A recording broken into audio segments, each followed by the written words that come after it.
Welcome to the third episode of my Every Empire series. In this one, we will cover history from 1000 AD, roughly up to 1453.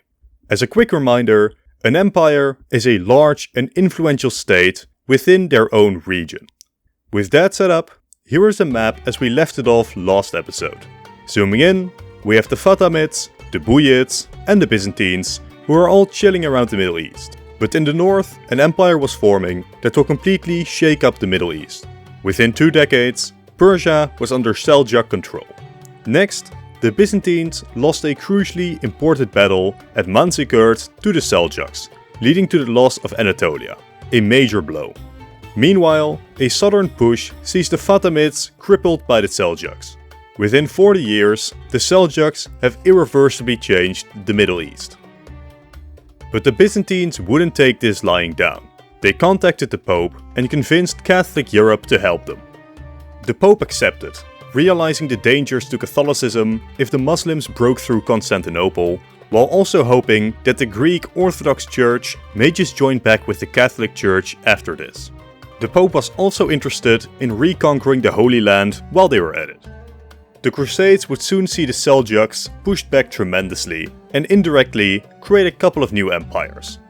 The first of these is the Republic of Venice, a pretty small state compared to the others in this video, but over the course of the Crusades, they would take control over valuable trading ports across the eastern Mediterranean, becoming incredibly wealthy from dominating the trade of the region, with the Venetians remaining the wealthiest people on earth until the Dutch eclipsed them in the 1600s. The wealth and literature the Italians took from the Arabs during these crusades are considered instrumental in kickstarting the early Renaissance. The decline of Venice will start with the rise of the Ottomans, but we'll get to them later. Then the Fatimids. Their downfall came from their age. Courtly intrigue had plagued their leadership and they just couldn't keep up with the Crusaders nor the Seljuks. That is, until the appearance of Saladin. A highly skilled commander, he would take control over the Fatimids, founding the Ayyubid dynasty. From Egypt, he would then launch major reconquests of the holy cities, reversing most of the lands lost by Islam to the Crusaders. The Ayyubids would remain the dominant power in the Middle East before being usurped by the Mamluks. Who are the Mamluks? The Mamluks are quite strange. They were slaves, mainly from the Caucasus and Eastern Europe. But far from normal slaves, these were fierce and respected warriors in the Muslim world, becoming a military class in many states. Within the Ayyubids, they had become so powerful that they overtook the government themselves. This Mamluk Sultanate would then continue to dominate the eastern Mediterranean until their collapse to the Ottomans, but we will discuss that next week. Back to the Seljuks, they would retreat back to Persia, where they would finally meet their end as poetically the Khwarezmians, who modeled themselves after the Seljuks, conquered the nomadic giant, founding their own major empire. But they are best known for the huge mistake that they are about to make, which we will explore later in this video. Then the final empire impacted by the Crusades is the Byzantine Empire. A crusade on its way to fight the Muslims instead finds its way to Constantinople. Here, they would get involved in a Byzantine civil war and eventually sack Constantinople. A sack which would destroy the Byzantines as an empire. The Crusaders would set up the Latin Empire, which they hoped would take its place. But it would be Nicaea, one of the Byzantine breakaway states, who after more than 50 years without a real Byzantine Empire existing, restores it. But by this point, it was a shell of what it once was. We will discuss their permanent end later in this video, but by now, it's hard to realistically say that the Byzantines are still an empire. It's now time to see what the rest of the world is up to. First, the Western Mediterranean, where we have the struggles between Christians and Muslims in Iberia. When the Cordoba Caliphate split up, the Christians began making serious headway into the region. Until, from Morocco, the Almoravids were rising, conquering Morocco itself deep into West Africa, and finally conquering most of Iberia again, possibly delaying most of the Reconquista by up to 200 years. All in all, a very impressive run from the Almoravids. But from southern Morocco, a rebellion would see the Almoravids overthrown by the Almohad. They would reconquer Iberia and while they wouldn't go quite as far in West Africa, they would manage to conquer all of North Africa, completely dominating the Western Mediterranean. The Almohads would soon start losing Iberian territory, until, for about 200 years, the small Granada was the final remnant of Muslim Iberia. North Africa too would soon be lost, reducing the Almohads to just Morocco, where they would lose to a rebellion from the north, ending their empire. We now zoom to the Americans, where in Mexico we have the Aztec Empire rising to dominance, while the enormous Inca Empire spans the South American coast. But narratively, they better fit next episode, so I will explain them then. Just know, they are there, I haven't forgotten about them. So back over to Africa, there used to be the Ghana Empire, but they had recently collapsed. Their successor would be the Mali, coming from the west and founding their own empire, becoming the dominant power in Western Africa for about 200 years. During this time, the Mali would also launch an expedition west, though they never returned. Mali's Mansa Musa is also well known for going on a Hajj to Mecca, crashing local economies by spending insane amounts of gold along the way. By the later half of the 1400s though, Mali had entered serious decline, before being fully conquered by another empire, which we will discuss next episode. Moving down to Central Africa, we have the Congo, who are the definitive Central African Empire, conquering a big part of the coast. Sadly, the Congo's legacy is built heavily upon slavery. Upon the arrival of the Europeans, the Congolese kept going deeper and deeper into Africa to get slaves to sell to Portugal, making the Congo Kingdom quite wealthy in the process. The Congo Kingdom would survive all the way until the Scramble of Africa, where the Europeans would carve the region up for themselves. Then our final African empire of the era are the Abyssinians or Ethiopians. Their empire status comes from their longevity. With everyone around them Muslim, the Ethiopians weren't dealt an easy hand, but they survived all sorts of hardships in their local region, even surviving the initial rounds of European colonization. In fact, using the opportunity to expand massively. Then, Ethiopia would get temporarily conquered by the Italians, but afterwards they came back stronger than ever, having gained a coastline in Eritrea. The empire would then finally fall due to a socialist coup of the state, a long and varied run from our East African power. Moving across the world then, we reach China, where we left off with 3 states, the Liao in the north, the Song in the south, and the Jin in Manchuria. This would soon change as the Jin conquered most of the Liao, destroying that empire. Focusing south, the Jin would then overrun most of northern China as well. Despite coming from Manchuria, the Jin would take over Han traditions and rule as Chinese emperors. Despite attempts to keep pushing further south, the Song would hold out though. And the now southern Song would remain powerful, caring more about defending their new border than planning a great reconquest. The Song instead focused on improving their naval capabilities, remaining an insanely wealthy nation. But soon, none of this would matter, as we are about to meet the second largest empire in all of human history. In the steppes of Mongolia, a man called Temujin had just united the Mongol tribes under his control. Now, Genghis Khan set his mind to expansion, striking south and destroying the Great Jin. Next up, the Great Khan sent envoys to the Khwarezmians, hoping to create trading relations between their two empires. The Khwarezmians, though, killed the Mongol envoy, a grave diplomatic insult. So the Mongols went on a campaign to Persia, destroying their empire. Had the Mongols stopped here, ravaging Persia and China, their legacy as some of the greatest conquerors was already secure, but they wouldn't stop. Sorry for the quick intermission, but by far most of you aren't subscribed. To keep up to date with the 2 videos I release every single week, consider doing so. Thank you. At this point though, Genghis Khan would pass away, but his successors were not about to slow down. New campaigns into Persia, Western Asia, Eastern Europe, the Middle East, and new gains in Asia. This would be the peak of a unified Mongol empire, an absolutely insane state. Their impact was huge, as the Mongols revitalized cross-continental trade, bringing the world closer together, while also spreading the Black Plague across the world. the devastation of which would fundamentally alter Europe.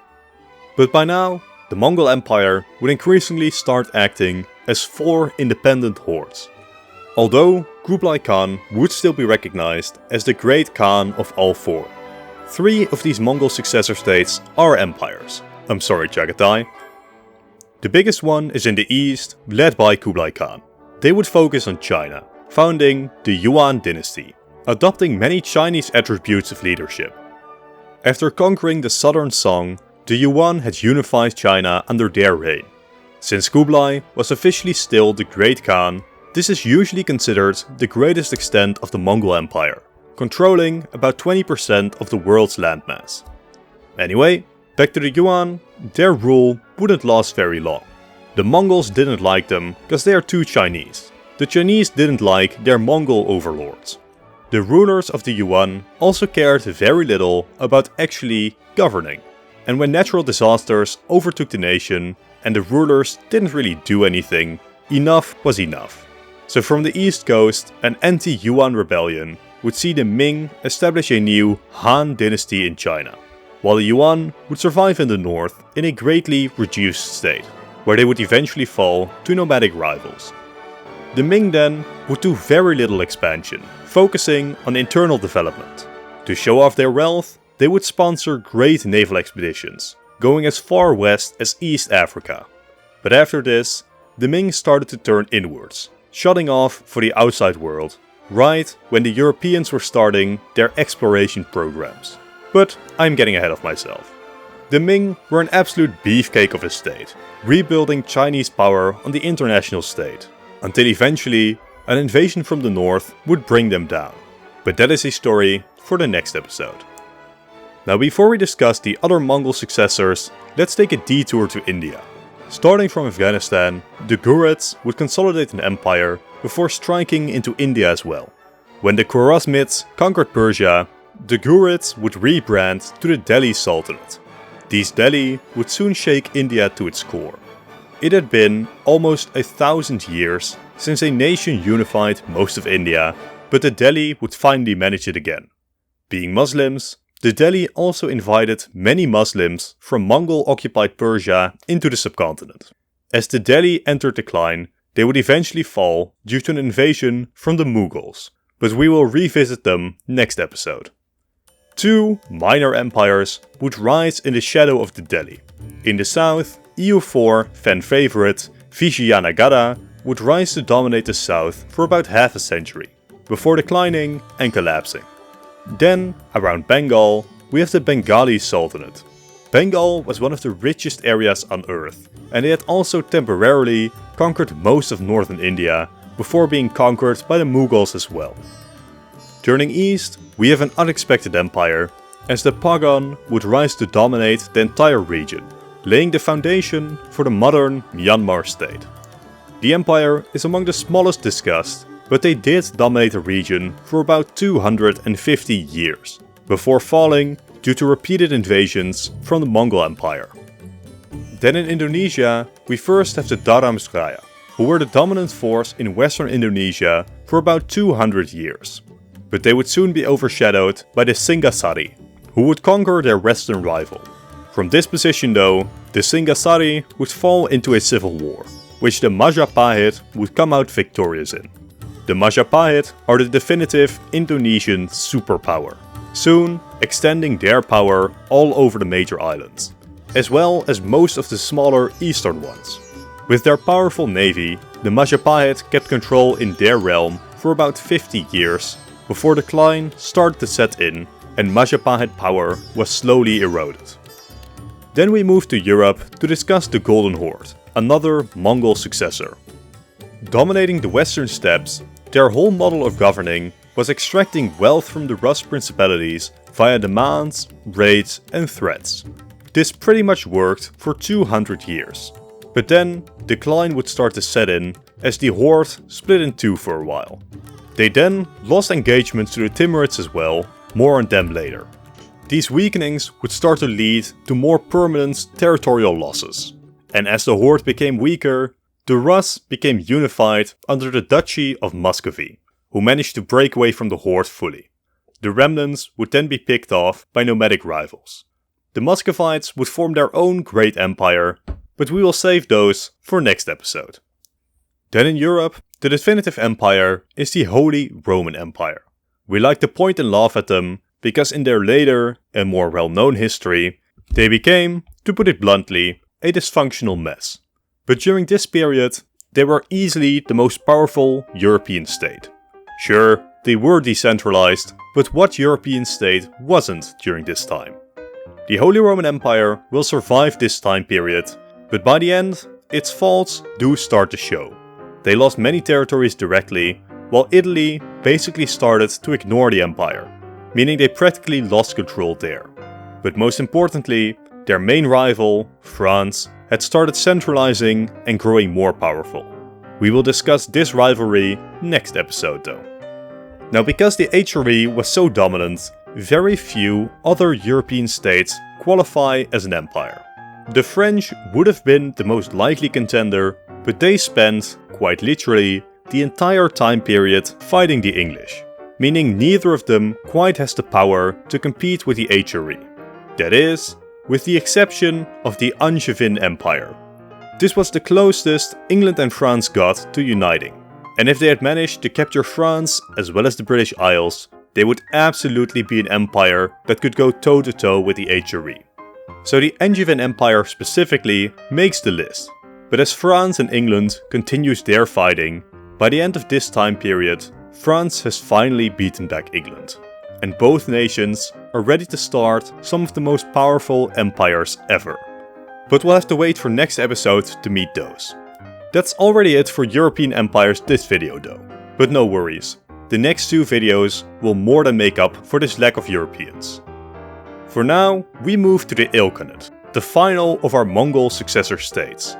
Much like how the Yuan adopted Chinese ways of governing, the Ilkhanate adopted Persian customs and converted to Islam. The Ilkhanate would do very little in the way of territorial decline, continuing to dominate the region to their very end. But this end would come extremely suddenly. Why? Because the Black Death would kill the Khan as well as all of his immediate successors. Whoopsie! Without clear leadership, the Ilkhanate simply collapsed. This leads us to what is often described as the final great nomadic conqueror, Timur. Starting from Central Asia, he would fill the void left by the Ilkhanate, moving on to conquer much of the Middle East and Anatolia, while also conquering the Delhi Sultanate. These Timurid raids would set up the future Middle East and India as we know it. They themselves, though, will enter quick decline, eventually losing power due to infighting and collapse from outside conquest. One state greatly impacted by Timur's conquests was the newly rising Ottoman Empire. The Ottomans started as a group of Turks coming to Anatolia while fleeing the Mongol Empire. Here, they planted the seed for one of the greatest empires of all time. During this video's time span, expanding their way across Anatolia and the Balkan. They were already an impressive state, but most importantly, they made every Roman Empire fan cry by capturing the city of Constantinople, definitively ending the Roman Empire. But this was only the start of the rise of the Ottomans. Next episode, we will see them expanding quite literally in all directions, becoming the fear of every Christian while unifying Islam. But for now, here we have it. This is all the territory covered by an empire up to this point, with the territory in red being newly added to this episode. Here is a map of all of today's empires overlaid. We can see that there is a heavy focus on, unsurprisingly, the territory around the Mongol Empire, especially China and Persia, as well as India. Here is a map of all the empires across the entire series. Europe is still lagging behind Asia a bit, but especially Africa and America are still basically empty.